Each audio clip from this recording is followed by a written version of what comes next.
This time, we're racing at the Circuit Gilles Villeneuve in Montreal, a special track for Formula One that's had years and years of heritage. You won't believe it, but this actually is one of the proper OG street circuits of Formula One, one of the good old ones. And it's a circuit that's had memories. It's a circuit that literally has a wall named after all the champions that crashed there. And it's also a circuit where Sebastian Vettel once lost a race win because of a seagull. I'm still angry about that. But what an incredible place this is. How cool is it, Kunal, to be back in Montreal for the Formula One calendar? And now, this time, two races in North America, back to back, with a bit of a gap, though. I'm actually a bit surprised because I was almost convinced that you will open this and you'll say this is the Indy 500 preview, which also is happening this Sunday. What you, Soumil Arora, claim, and I completely agree, is one of the greatest races on earth. I will say one of the greatest. I know you will say It the is. greatest race on earth.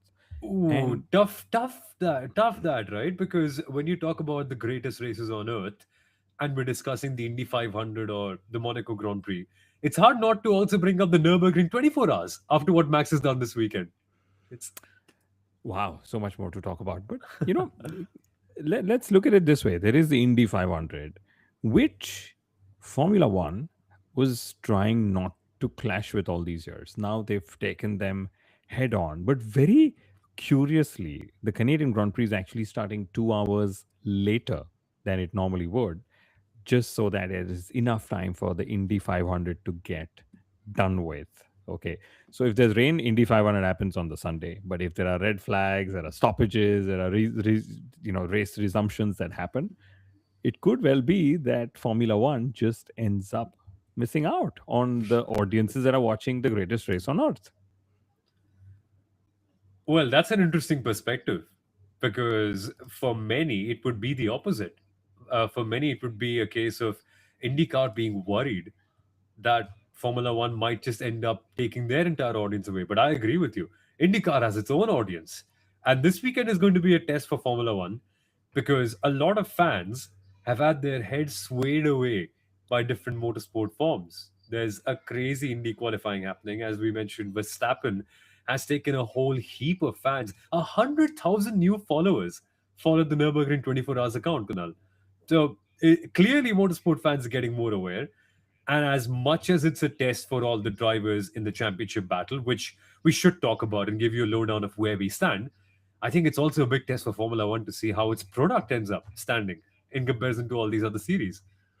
And I think of it as a brand manager. And of course, the Formula One calendar can't be moved around just because there's an Indy 500 happening. Hence, you got to, figure your way around it. But which Formula One race would you pit against the Indy 500? Let's assume same start times. Ooh. Which circuit would it be? To win, if I No, was so Formula as One, no, what I mean is Formula One pitching a Grand Prix versus the Indy 500. So, as a fan, you have to choose the Indy 500 at the Indianapolis Motor Speedway or which Grand Prix.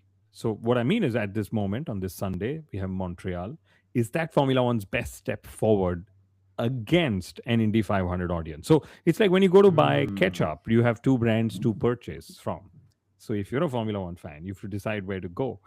Do I choose Indy 500 at the Indianapolis or do I choose a Formula One Grand Prix at? And I give you two options. Well, those two options would be Spa and and Portimao. I think but Portimao doesn't have good racing in comparison. But well, Sommel, Spa pick and two. Baku. Spa and Baku. Okay, there we go. The good thing is I would have also said Spa, but I would have chosen Suzuka. Oh well. But it's difficult to make these choices. No, in Oh the well. Indy 500 has one great circuit. We have maybe 24 of them. I don't know. Well, Indy also has a lot of good places, but this also No, is no, one of them. In fact, yeah. funny you mentioned. I think there's also some shared history between Formula One and IndyCar with this place. I think IndyCar has also run races here, and if I'm not mistaken, part of the Driven movie was also shot here or something. I may be wrong in this case, but Well, well, big weekend overall though, because Formula One is clashing, and For a lot of people, they may come into this Formula One weekend thinking there's not enough stories, but there are a lot of them because this weekend, Mercedes are supposed to bring in serious upgrades, Kunal. And we are still yet to see if Ferrari's 11 upgrades work and how well McLaren's upgrades will work this time at a track that's pretty different to Miami. Yes, and I know we discussed Indy 500 and which race would go there. You gave an answer, I gave an answer. Before we address upgrades, Karna Rohan is here. He's saying Monza would mog the Indy 500. Yes, like I said, several circuits that could actually be Formula One's pitch against the Indy 500 audience. Maybe. No, well, uh, mm, No, Monza, come on. Of mm, course, what beats the turns 1, 2, turns 4, 5, all it's those just a entries you get? chicane. So what? You still turn It's left and right. oh man, oh man. Okay, on to Formula One things in Miami. Several questions that will get answered. What will Mercedes' response be? Lots of teams split their upgrades between Miami, so they get to learn more before they get more in Canada. Mercedes said, we're going to just straight come to Canada with our upgrades.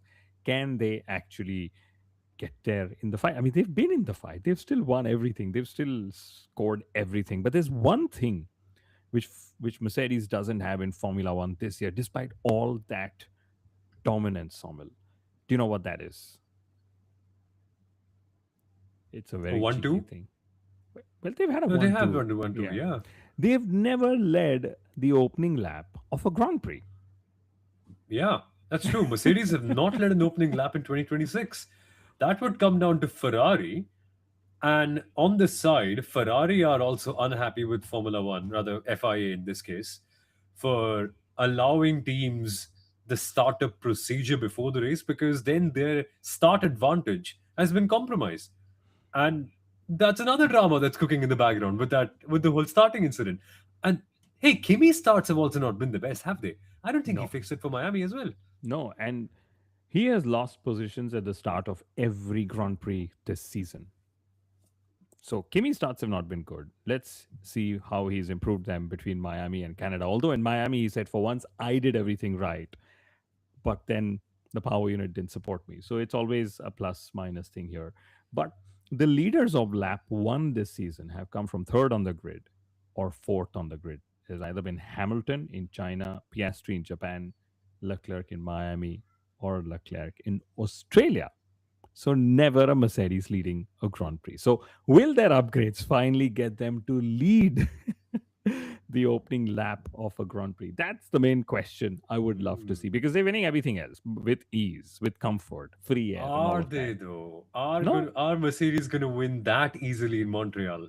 That question needs to be asked after Miami.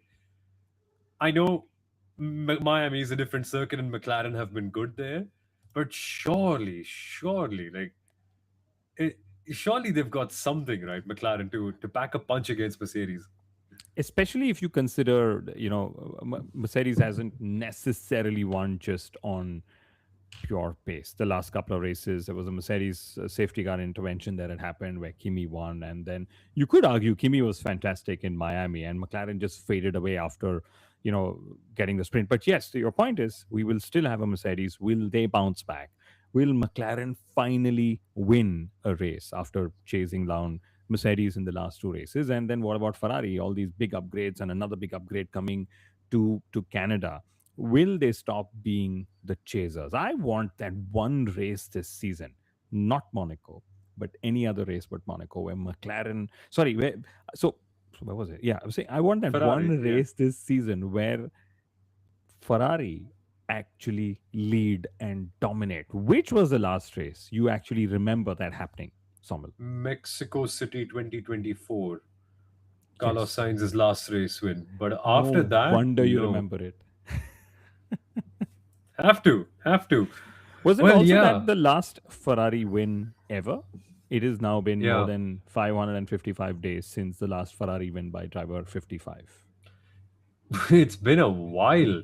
And I'm now thinking this is where we really find out if Ferrari have got the car for the title or not. We're nearly at the quarterly mark of the Formula One season. 25% will almost be over and done with. In fact, 25% will be over and done with at the end of this round. And normally, normally, this would be a big moment in the title. Usually, if you're doing well at this stage, you do end up carrying on.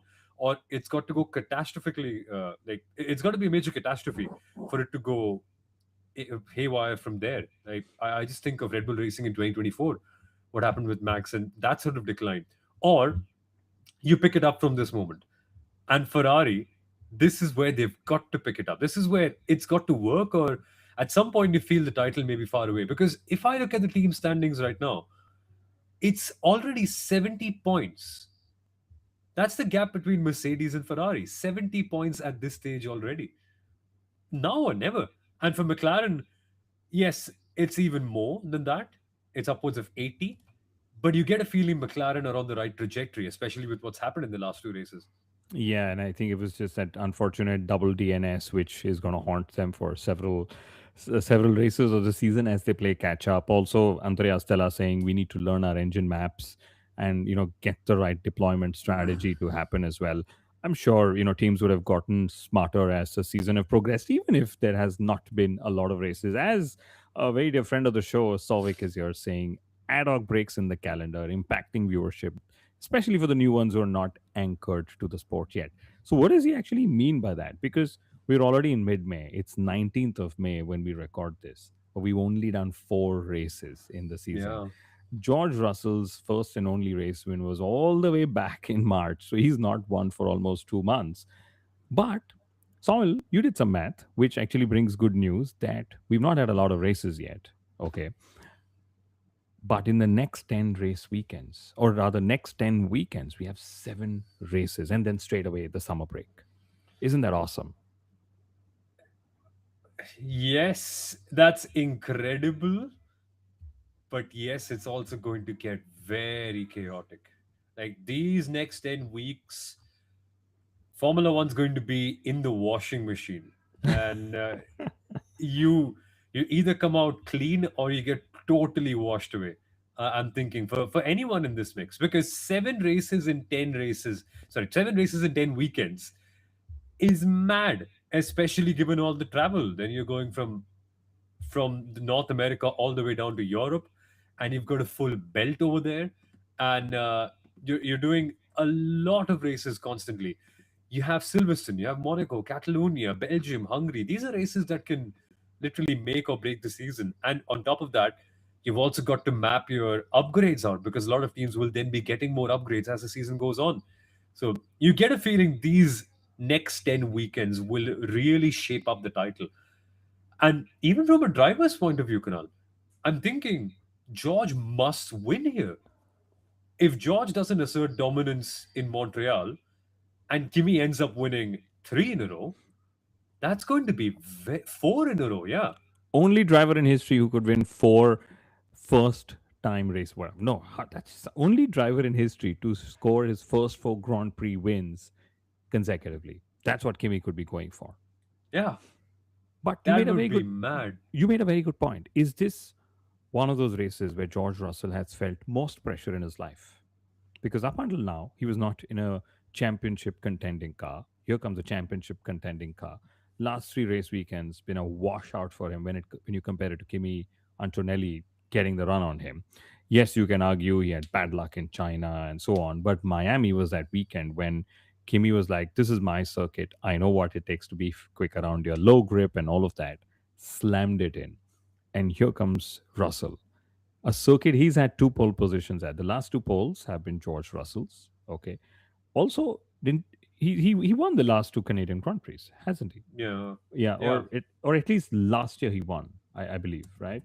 So my memory, my mind is all over the place with the numbers. But No, if Verstappen won that year. Yeah. Verstappen won that year, okay, so at least The rain.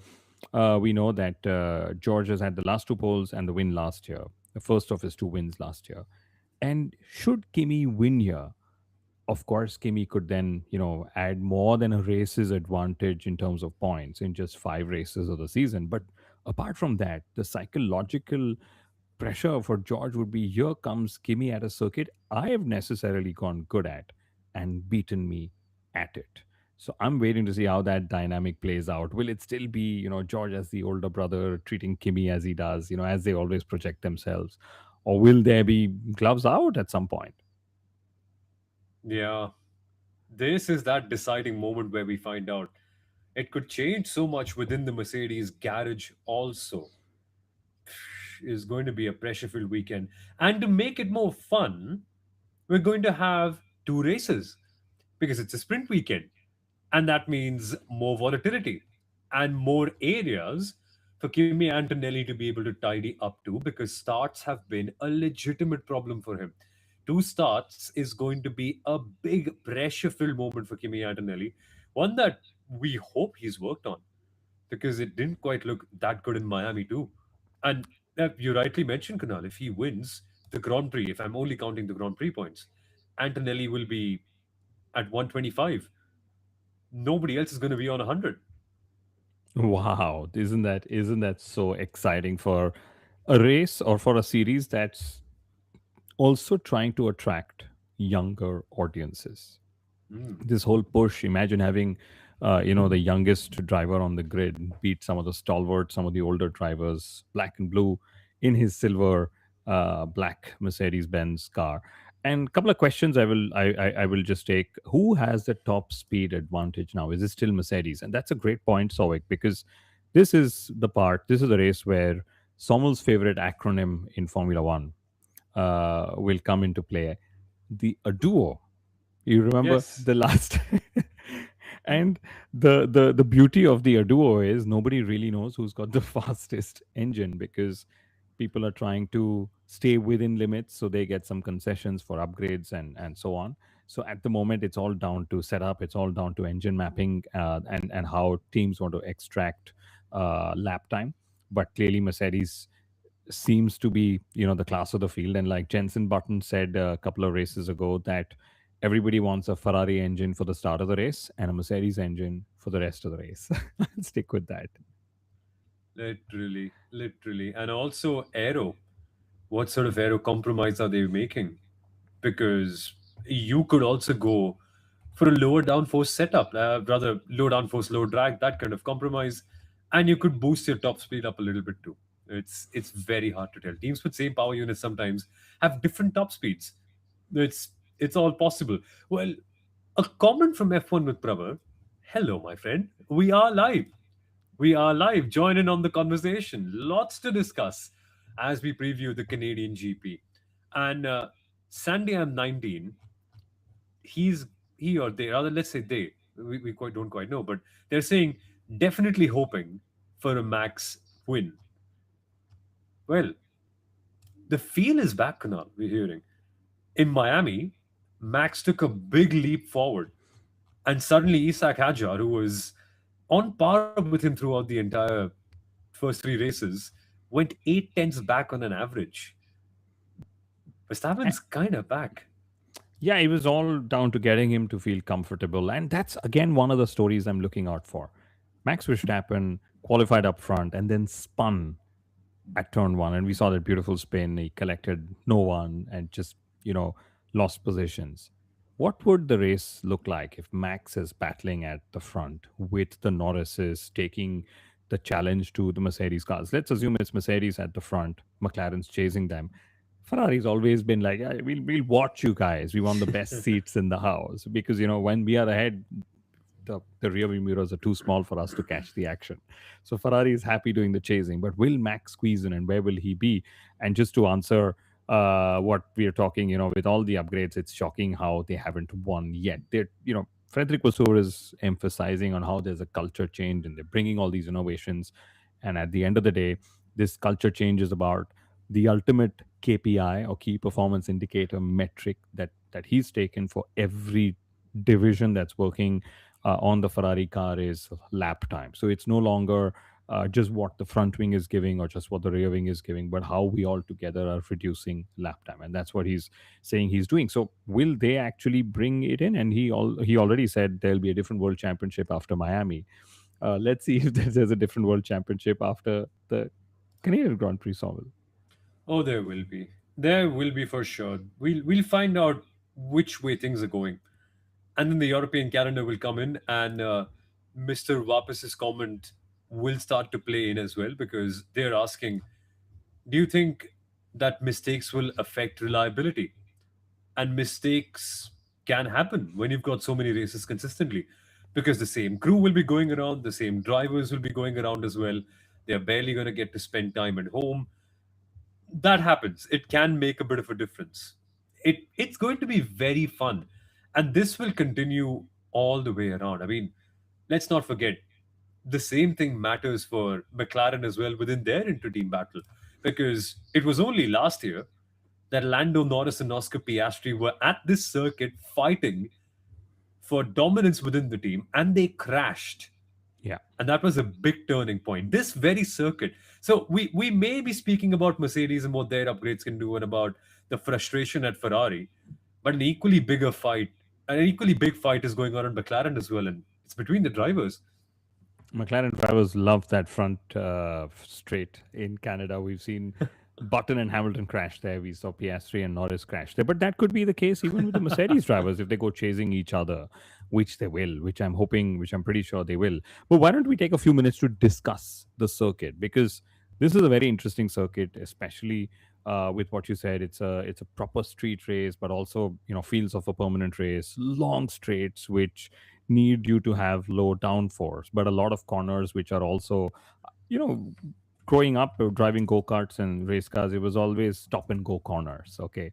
So it's like suddenly there's a corner, then they're like, we'll turn left and then we'll turn right. Or if you're turning right, we'll also turn right and then turn left. So lots of left, right, left combinations.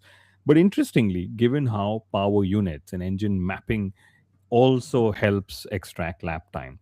The lap time dependence on power unit is very asymmetric. So the the energy demands is low in the first half of the racetrack because there are lots of Mickey Mouse corners, or so to say Mickey Mouse, and much higher in the second part. So this creates a challenge with all the engine mapping, because you remember there's this long straight, then the hairpin, and then a long straight back. So it's so interesting that with power units now you're also seeing, especially this year's power units, you're seeing how circuits are also divided into these zones where do I use the more power, or where do I actually harvest more power, and so on. So that's another factor to remember as well, because it is a fantastic circuit, Soumil.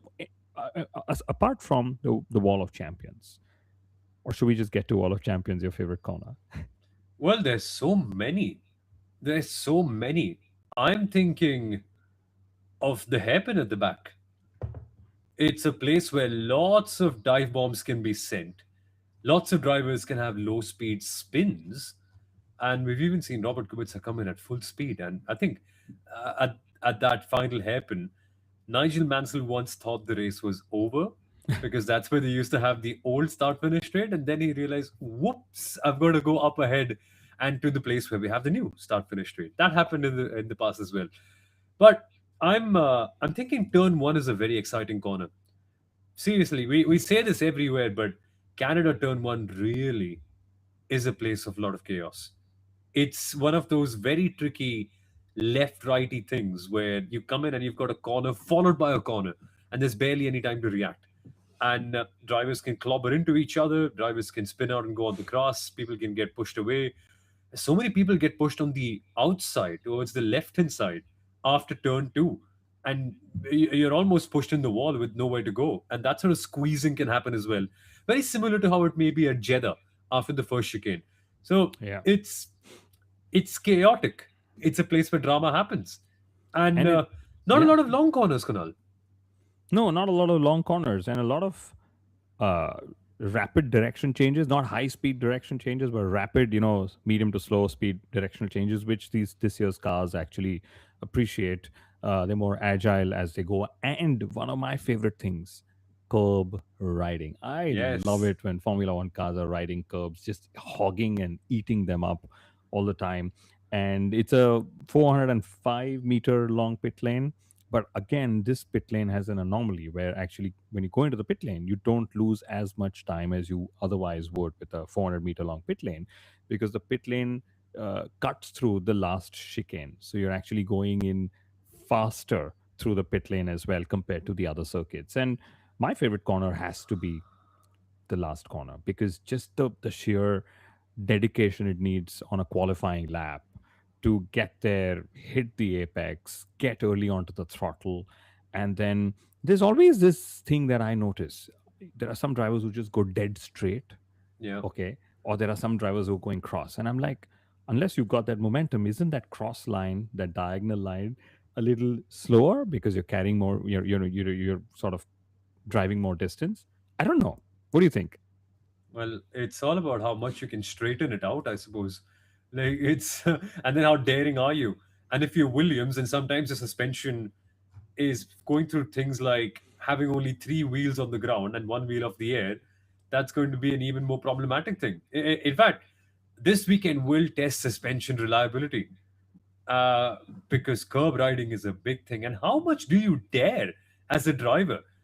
I'm thinking, if you're not confident about your seat, if you're not confident about how things are going on, and you don't end up pushing that hard, or don't end up wanting to take that extra bit of risk, you could be horribly slow, especially in qualifying. And that's a point James Hinchcliffe mentioned before the race.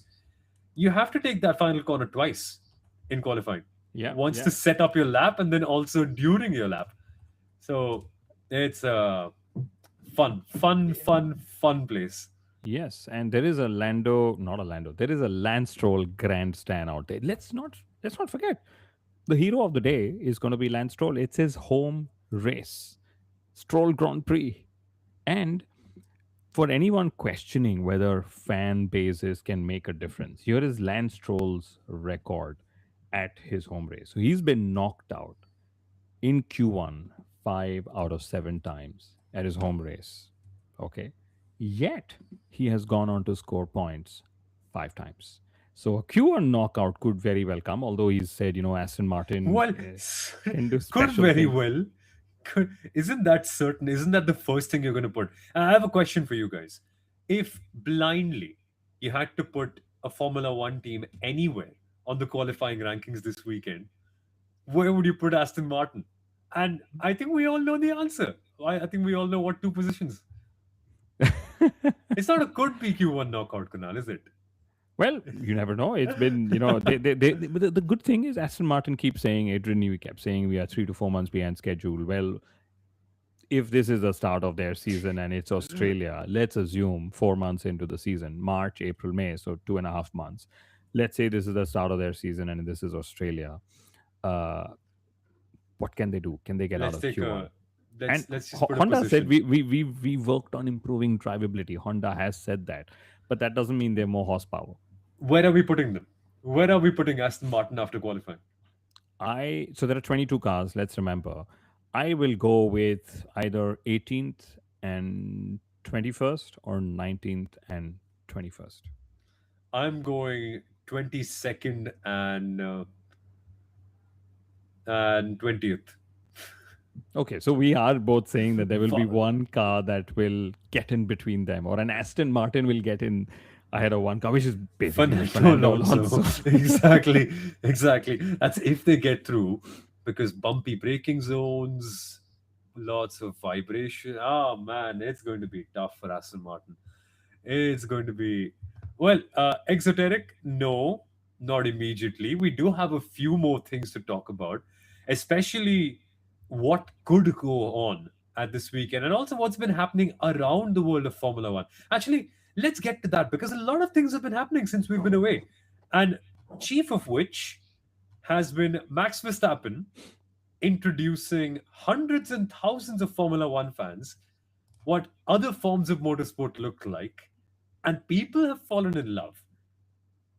And some say, Kunal, Formula One are not liking it.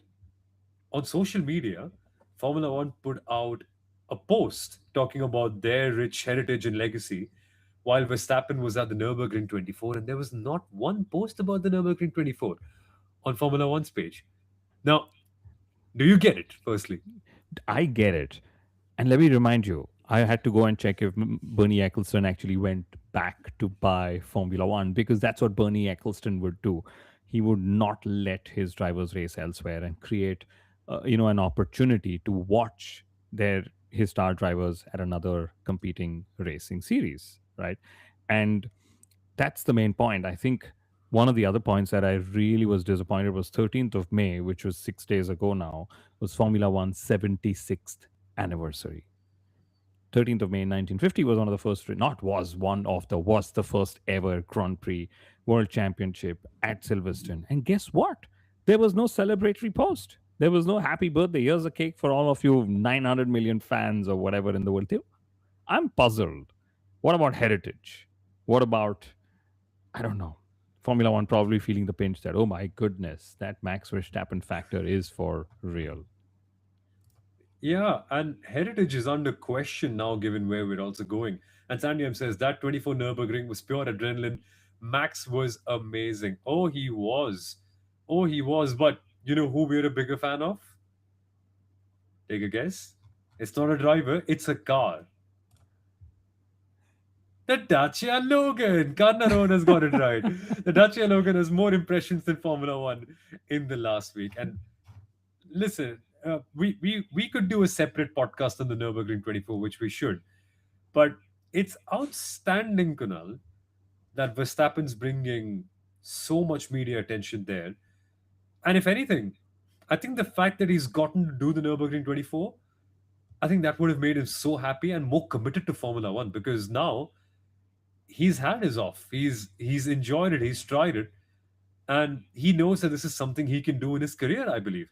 So now back to the day job, where it's not going as bad as it was at the start of the year. No, absolutely. And sometimes you just get saturated with your day job and you're like, I just got to go and have some fun and do some, Yeah, what do they say? You go moonlighting on the weekends or something. That's what Max was doing. And it's a suddenly he's like, holiday. yeah, Yeah, it's a, it's it's a holiday. And very, very exciting because there were several other things, right, that happened as well. Max went racing. Uh, some of the other drivers just went to watch another very popular racing series, which you have kindly hosted in India for the Sony Sports Network. Formula E racing in Monaco, Monaco E Prix, again alongside the Cannes Film Festival. Somehow, I don't know why Formula One was always a part of the Cannes Film Festival. You'd watch that during the weekdays and then come watch the Grand Prix on the Sunday. That well, but position is they now bumped gone. Monaco out. They've Yeah, pushed Monaco to June. That's why, because they wanted to have Miami to be in and one calendar slot, but then they also wanted a 2 week break between Miami and Canada. So we're going to yeah, North America, not once, not doing a whole circle there. We're going there, coming back, and then going there again. yeah. So Monaco Grand Prix, Monaco E Prix. Lando Norris was there, Bortoletto was there, Hulkenberg was there, Carlos Sainz were there, and they were all so. What I love is all Formula One drivers were like, great, you got some really great drivers out there. So in general, drivers doesn't matter which series they're racing and have a lot of respect and they're appreciating the drivers. But when you speak to Formula E drivers, they love the drivers, but they're like, that's not a Formula One car, especially Lucas Di Grassi, given how aggressive Oh, he gets to be on social media about his hate for Formula One technology. But who else did what else during this break, that forced break that we had? Lando Norris met up and also had a proper big conversation on TV with a footballer who could well end up winning the Premier League and the Champions League, although I don't like it. Declan Rice. Lando Norris and Declan Rice sat together. Declan Rice was there. He visited the McLaren facility. They both also gave an interview together for BBC. Incredible. Incredible when two stars of their respective sports come together, and also when they're nice people. Like Declan Rice is just one of the nicest people to have, and proper leader, thinks about mental health as well. Proper athlete. Good to see those two sports mixing together, Kunal. It's very cool. One sec. I have no idea who Declan Rice is. But instead of What? saying that, I'm going to ask you, do you know who Stephanie Rice is? That's the generation I belong to. Stephanie Rice. Exactly. You see the difference? Stephanie Rice. I know of Stephanie McMahon. Well, okay, And that we oh, both the know. Australian swimmer. Oh, okay. Won Hmm. 3 gold medals at the Summer Olympics in Beijing, where Michael Phelps also won gold medals. Oh, wow, nice. Well, You now I need to know know. the right. You need to know the right Rice. Okay. But it's so cool. It's so cool that my worlds of football and Formula One just keep on colliding. And it's also unfortunate for all the Formula One drivers that they won't get to watch a lot of tennis because the Roland Garros now starts in a bit. So does Wimbledon.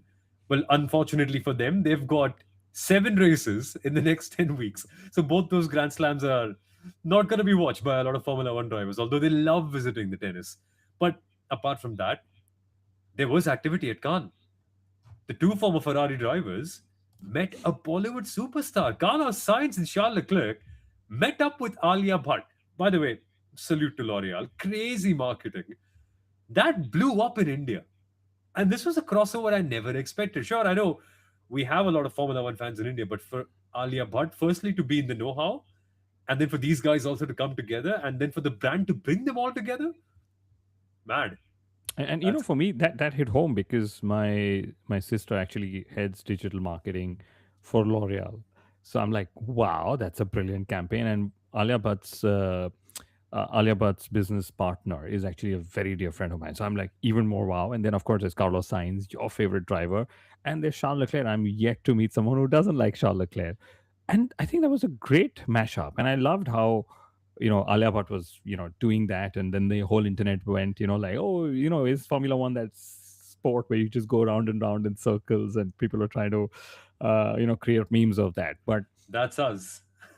That's what we do. but I'm pretty sure that this moment will further increase the 84 or 89 million fan base that we have in India. It was lovely to see that. And what else did we see? There was a lot that happened because there was very little racing that happened, at least in Formula One. Well, yes, Kimi Antonelli was just like all of us. He too watched the Nürburgring 24. He went up to Mercedes and very politely, I'm assuming, must have asked, "Hey, can I do this too?" And Mercedes denied. He's not going to do what Verstappen did. I They were read like, somewhere, Kunal. you gotta wait for your turn or something. Yeah, Yeah, wait till you win 4 world championships. wait till you're Well, older.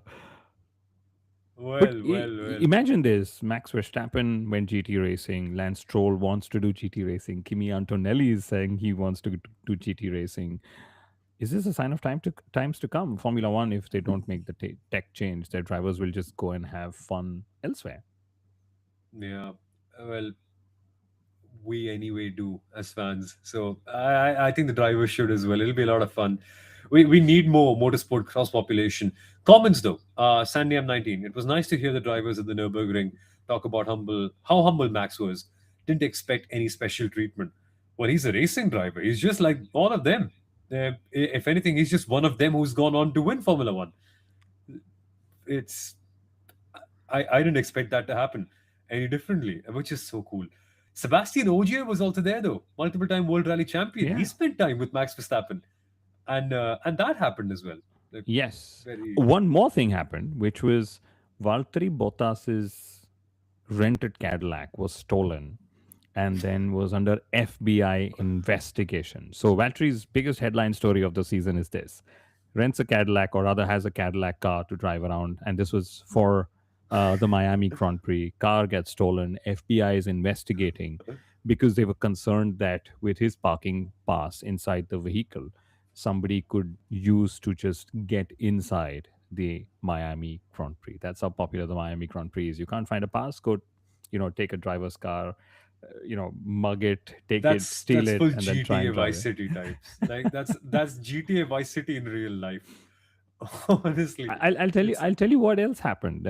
Jack Brown wrote to the FIA saying we don't want team alliances. Okay, because of Mercedes's apparent interest in buying Alpine as well. So Zach Brown basically said, don't sell it to Toto Wolff, but sell it to my friend Christian Horner, so we get Horner back because Horner is desperately trying to come back to Formula One. Soumil, he met with the owners of BYD, the Chinese electric car company, and something very interesting. A couple of years ago when Cadillac was announced as the 11th race and the American team entering Formula One, Mohammed Ben Sulayem, the FIA president, said, I would actually even like a 12th team if it's a Chinese Formula One team. So Horner's picked on that and he said, I would love to have a Chinese Formula One team starting from scratch. well, he said that, and there's also rumors of him being interested in being the boss of MotoGP. it's it's a lot of exploration for Christian Horner at this moment in time. I don't think anything is finalized yet. I think we're going to see the next move for Christian Horner coming I sometime soon. I really wish it's not something like the boss of MotoGP. We need Christian Horner, make Horner Racing, go racing as he always did. There was this brand of Yeah, racing which only he did in Formula One, which I actually lack, I would say. And it's all very nice in Formula One right now. Everyone's very nice. McLaren are super nice. Mercedes are apologetic off the track but ruthless on the track, but still nice. Red Bull Racing now with Laura Mekies, you don't sense them being that mindset of we are the way we are and you are just different from us and we don't care how you are, we're just going to beat you and we hate you for being the way you are, in extreme cases. But you don't sense that tribalism. It's you don't, and could Christian Horner buy a Formula E team? And so we actually just spoke about it last episode. Could he buy a MotoGP and a Formula One team with all the investors he's got? And yeah, why not go even buy a Formula E team? At by the Prema. moment, yeah, by at the moment, the biggest motorsport brand in the world is McLaren, just given the sheer number of series they go racing in. Could Christian Horner make Horner Racing, a competitor to McLaren when it Yeah, comes to? I think that's a bit far fetched. Though I think he's going to enter one of is the. McLaren the number one in the world right now? I would Does say the McLaren go maximum racing number in? of racing series that they go in. They even did Extreme E at some point, and they did Formula E, and Yeah, they're now entering the WEC in the hypercar class. So I don't they've know got what their the. GT program too. Yeah, yeah. Yeah. IMSA as well. Yeah, yeah. McLaren have done a lot. Well, I was thinking Toyota for a second because they've got lots of Super GT. They've got rally cars as well, but not exactly. Yeah, yeah. You're right. McLaren probably. Yeah, yeah, yeah. So It's what else? true. What else have we got? The Canadian Grand Prix here. Does Max race E Series? I thought he was a die-hard raw brake horsepower guy. Yeah, I guess so. No, Soumil Max is still one of the fossil fueled. I need proper race engines kind of guy. I don't believe he's racing the electric series anytime. No, he's been very No, careful. He said, "I'll even drive all the though cars, but not a Formula E or an electric Extreme E car." even though the Formula E CEO called him, you're right. That's what Yeah. happened. Jeff Dodds called Max Verstappen, invited him for a test, but Max didn't reply. Uh, so that's happened. I don't think he's going to race electric cars. No. But for everyone attending the Canadian Grand Prix, something very unfortunate, a piece of news that has come is that the strippers in Montreal are actually going Yes. on a strike. So they decided that during the Canadian Grand Prix, which is a very high revenue driver for their owners, if that's the way to put it, they said we're just going to go on strike to protest against, I believe, wages. So the Canadian Grand Prix will definitely have to be fun only on track, Somal. Good. Less distractions for Kimi Antonelli. It's better. A young driver like that should not have any distractions around him. It's good. Yes. It's Talking about distractions, we should move on. Quick, what are your 55 years of racing in Canada, 45 years at the Montreal circuit. I know you're going to do the official comms. I know you're preparing for, what you need to speak this weekend on Fancore, on the Hindi broadcast. just as What you are going to do on the Viaplay broadcast this Yes, weekend. I finally, we get a Viaplay studio. The calendar has been structured such that the early morning races we don't have a studio here, and then Miami was the first proper studio that we ran. So now we also have the Indy 500 where Dennis Hauger is racing along with the Canadian Grand Prix as well. So you'll get to see me on Viaplay as well. Thank you. But from history, what are your fun memories from Canada apart from world champions driving into the wall of champions? Sebastian Vettel locking up at turn one in 2016. Sebastian Vettel being penalized for what honestly was not a penalty, fighting against Lewis Hamilton in 2019. That was sad. Uh, well, Robert Kubica getting redemption in 2008 and winning a race after Lewis Hamilton bumped into Kimi Raikkonen. That is the original Kimi, but well, that sounds odd to say. Kimi, Lewis bumped into Kimi. There's only one Kimi. This one's Andrea. There's only But one Iceman. eh, Drake is apparently oh calling his new man, album or his new you know son of Drake? Iceman. Wow. How did you find out? You realize I have to do a show with you. Better be up with all the pop culture references. Oh wow, that is so cool. That well, but yeah, that was quite something. 2008, Daniel Ricciardo's first win in 2014. The Groundhogs. I like the Groundhogs in Canada. They're so cute, but they need to go away. Like but I know it's like bad on us to go racing in their environment, but dear Groundhogs, if I can send a message to you right now, I think it's a good time to go on the trees. Just vacate the track and you can come back. We'll But give you you a know, guided tour of the Formula One cars. but this time the cars are actually equipped with moving aerodynamics, which in case a With groundhog the comes ground, in the way, you just flip the wings so it doesn't come on the car, but you just sort of knock it up. Since you're going Mario Kart racing, you're suddenly seeing your wings are the flat, straight groundhog's line. gonna be flown in the air. That way, Yeah, it's and you're seeing oh like, okay, god. straight line mode. Oops, there's a groundhog coming. Can I just flip the wings open? So like The groundhog will Tetris. be launched. The, oh man. Well, But on that's a serious note, there is but I'm uh, glad we have catch fencing in Formula One. It's minimize the on impact, I on a suppose. serious note, I made a note of some of the fun history stuff. Six-time first race winners in Formula One that have happened. Typically, I always have that memory and stat ready for the Hungarian Grand Prix, but no, Canada has six-time race winners: Gilles Villeneuve, Boutsen, Alesi, Hamilton, Kubica, and Ricardo. If there is a seventh race winner added this weekend, who could it be? Hadjar? Or even Hamilton in Ferrari would just seem like a new race winner, right? Yeah, yeah. Well, if Hamilton's winning this weekend, something's gone like something has happened in the race weekend for Lewis Hamilton to win. Like let's like we should come back to this. If no, no.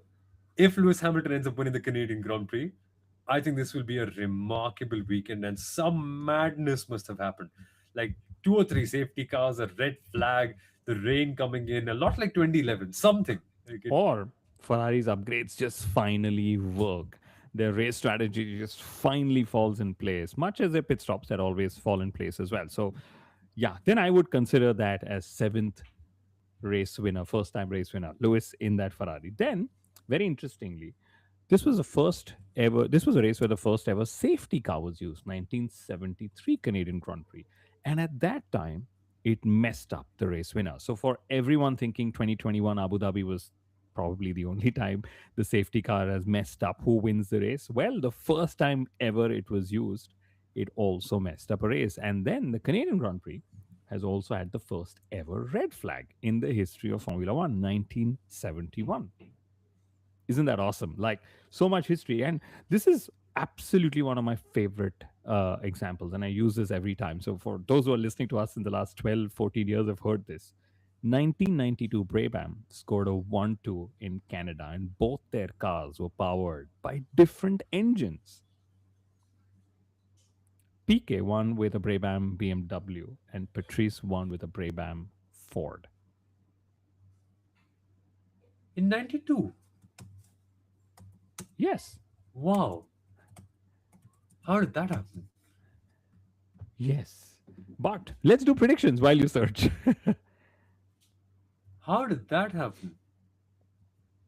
Sprint poll. Well, well, okay. Now I'm very curious at the same time, which we shall get to. But sprint pole, George Russell. Still have to back George Russell. If not him, then who? And if not now, then when? Oscar Piastri, sprint pole. That's who I am going with. And I believe Piastri has never finished on the podium in Montreal. He will also take the sprint win because both sprints in 2026 have been won from pole position. I'm gonna go George Russell on that because I like that stat of the sprint winner winning. But well, because it's a sprint and because it's Ferrari's new upgrades, am I going to be crazy by saying Charles Leclerc or Lewis Hamilton for the win? No, it's not MotoGP. I don't think the third Grand, best team can come in and Grand Prix win. qualifying. Who's on pole? Oh, how do you go against Kimi? Oh my god. Oh my god. Soumil, you're It's not like I betting have your to. full year's salary on this. Come on. No, it's like I have to go. to George because I've trusted George, and I can't leave him that easily in my predictions. But then I'm like, okay, if not George, then who? The McLarens, and then which of the McLarens? Because both of them have been so good. It's uh, Okay, while you're saying, I'm Max going to Verstappen. Max Verstappen. a, a, a car that doesn't like curb riding traditionally is going to win on a circuit. Is going to get pole on a circuit where there will be curb riding. I was also going to pick Max Verstappen for pole, which means we're tied on that. But top three in the race. Uh, Russell, Antonelli, and Piastri. Wow. So Max will be on pole, but not be in the top three. Interesting. I think we're going to get a Max Verstappen victory as well, followed by Leclerc.